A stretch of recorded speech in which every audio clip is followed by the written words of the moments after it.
novamente ao canal JCS Conteúdo Jurídico.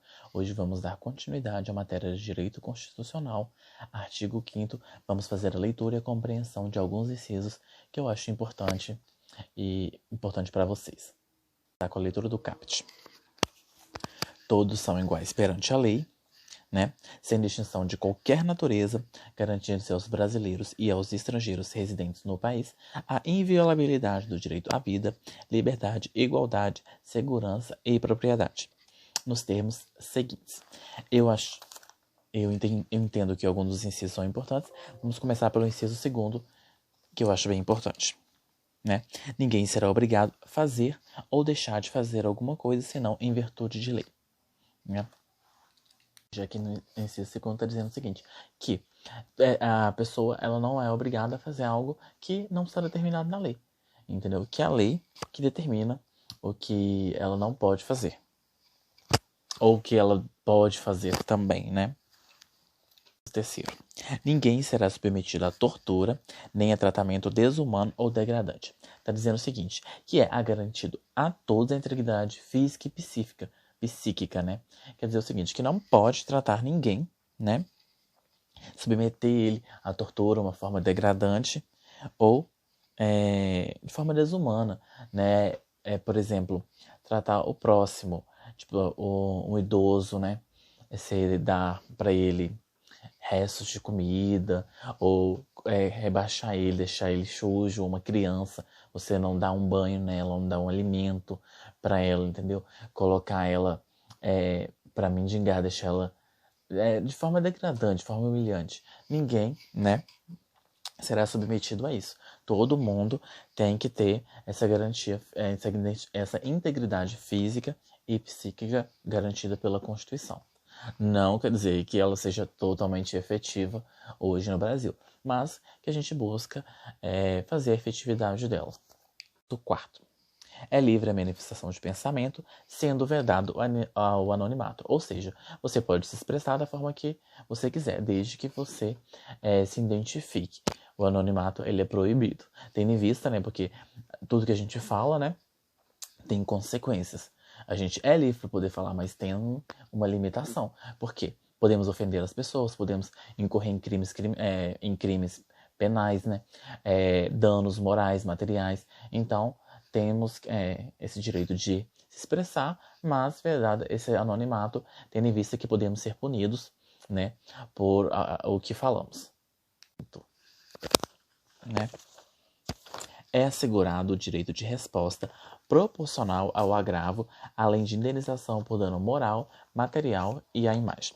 Aqui está dizendo o seguinte, que é autorizado o pedido de indenização a outrem por qualquer pessoa que tenha um prejuízo material ou a sua imagem. Ou seja, se a pessoa te causou um dano, é assegurado a você a processá-la, a requerer uma indenização para reparar esse dano sofrido.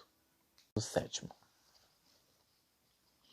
É assegurado, nos termos da lei, a prestação de assistência religiosa nas entidades civis e militares de internação. Ou seja, aqui está dizendo o seguinte, que para todo mundo tem esse direito de ter um contato com a religião, independentemente se a pessoa está presa ou não, ela tem o direito de ter esse contato religioso. Inciso 8º. Ninguém será privado de direitos por motivo de crença religiosa ou de convicção filosófica ou política, salvo se invocadas para eximir de obrigação legal a todas impostas e recusar-se a cumprir prestativa alternativa fixada em lei. Aqui é o caso da pessoa que não pode, por exemplo, no caso do adventista do 7º dia, trabalhar naquele dia e naquele dia tem alguma obrigação política, que tenha a ver com o Estado brasileiro e ela não possa participar por causa da religião, ela tem que fazer uma prestação alternativa prevista em lei, porque senão ela será punida. Você não pode utilizar da religião para deixar de praticar, deixar de fazer alguma coisa que está na lei. Inciso 10º. São invioláveis a intimidade, a vida privada, a honra, a imagem das pessoas, assegurando o direito à indenização por dano material ou moral decorrentes de sua violação. Aqui está dizendo o seguinte, que a pessoa que se sentir lesada em relação à sua intimidade, à sua vida privada, honra e imagem, é garantido a ele o direito de ingressar com ação judicial para pleitear uma indenização.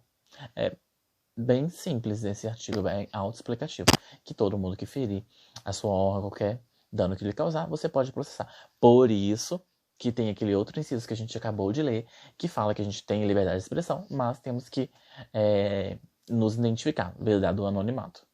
Inciso 11.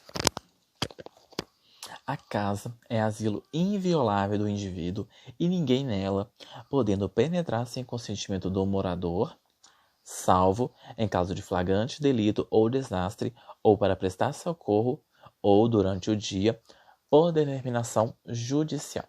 Aqui está dizendo o seguinte, que quando você fala casa, é um sentido mais amplo. Um hotel, o seu escritório, o seu local de trabalho e etc. E que ninguém é permitido a entrada sem o seu consentimento, ou durante o dia, né? Por determinação judicial, para prestar socorro ou para o cumprimento, né? Para prender alguém, que seria no caso de flagrante delito, que aí a polícia tem autorização para poder entrar. Ok? Vamos para o inciso 12. É inviolável o sigilo de correspondência e das comunicações telegráficas, de dados e das comunicações telefônicas, salvo, no último caso, que é das comunicações telefônicas, por ordem judicial, nas hipóteses e na forma que a lei estabelecer, para fins de investigação criminal ou instrução processual penal. A quebra de sigilo bancário, no caso, o STF ele disse que tem que ter uma determinação judicial para que as CPIs, né, feita pelo Congresso e a Câmara do Senado, possam poder fazer essa quebra de sigilo bancário. Em relação às outras quebras, não é autorizado abrir correspondência alheia, nem ouvir conversas por telefone, inclusive acessar dados pessoais de uma pessoa, a não ser que seja determinada pelo juiz, como eu falei, para ajudar a investigação de um crime ou obtenção de provas legais para um processo penal. Ou seja, você também não pode quebrar esse sigilo sem autorização, porque senão você está fazendo provas ilícitas, e provas ilícitas elas têm que serem retiradas do processo penal. Inciso 13. É livre o exercício de qualquer trabalho, ofício ou profissão, atendidas as qualificações profissionais que a lei estabelecer. Ou seja, aqui está dizendo que qualquer um pode exercer qualquer tipo de profissão, só que tem algumas profissões que a lei vai determinar um certo critério. Por exemplo, a OAB, o Conselho Nacional de Medicina, que exige que a pessoa tire, né, o CRM. Então, nesses casos, a lei determina quais são os critérios para poder adentrar dentro daquela profissão. Inciso 14. É assegurado a todos o acesso à informação e resguardado o sigilo da fonte quando necessário ao exercício profissional. Aqui está falando que todos têm direito ao acesso à informação e, quando necessário, para resguardar o direito de um cliente, por exemplo, do seu trabalho, você pode manter aquele sigilo. Inciso 16. Todos podem se reunir pacificamente, sem armas, em locais abertos ao público, independentemente de autorização, desde que não fosse outra reunião anteriormente convocada para o mesmo local, sendo apenas exigido o prévio aviso à autoridade competente. Ou seja, aqui basicamente a gente está falando do direito de greve, que a gente, não só o direito de greve, né, de se manifestar, né, publicamente, sem pedir autorização para a administração pública. O que a gente tem que fazer é comunicar à autoridade competente e nós, né, não podemos também frustrar uma reunião que já esteja acontecendo. Invadir outra reunião, atrapalhar, causar tumultos. Isso a gente não pode. Isso nós. Continuar, dá uma paradinha, deixa o like, se inscreve no canal, ative o sininho de notificações para receber novos vídeos, deixe seu comentário para falar se vocês estão gostando da aula, né? Para que possa melhorar. Acompanhe as outras aulas anteriores, acompanhe nossas mídias sociais e bora lá dar uma continuidade na aula. 23, né? A propriedade atenderá sua função social. Ou seja, a função social quer dizer o seguinte, que você tem o direito de propriedade, contudo, você tem que exercê-lo dentro da lei. Por exemplo, se você tem um terreno que não cuida, não faz a capina, você não está adentrando dentro da função social, porque a lei prevê que você tem que manter o seu lote limpo para não ter nenhum tipo de bactérias, não ter vírus, não ter Aedes aegypti, não ter insetos, não ter de nenhum tipo de animal. E quando você deixa de fazer essa capina, você está fazendo tudo o que a lei está dizendo que você não deveria fazer. Ou seja, você não está exercendo a função social e poderá até perder a sua propriedade. Por isso que a lei diz que você tem o direito de propriedade, só que tem que estar dentro da função social da propriedade. 24. A lei estabelecerá o procedimento para desapropriação por necessidade ou utilidade pública, ou por interesse social, mediante justa e prévia indenização em dinheiro, ressalvados os casos previstos nessa Constituição. Aqui estamos falando da desapropriação ordinária e por 3 motivos: interesse público, utilidade pública ou necessidade. Nesses 3 casos, poderá fazer a desapropriação, desde que seja prévia a indenização, justa e em dinheiro. 25.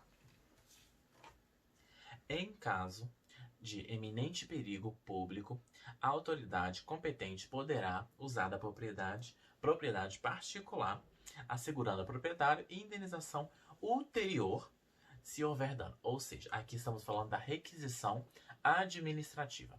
Quer dizer o seguinte, que a autoridade competente, em caso de perigo, ela pode tomar aquela propriedade do proprietário e utilizar ela da forma que ela desejar. Mas se ela fazer algum dano, ela poderá, né, se gerar algum dano, indenizar o proprietário. Mas essa indenização ela é posterior à utilização do bem e não igual à desapropriação que é prévia. Ficamos por aqui e até a próxima aula, onde iremos dar continuidade à análise dos incisos que eu entendo importante do artigo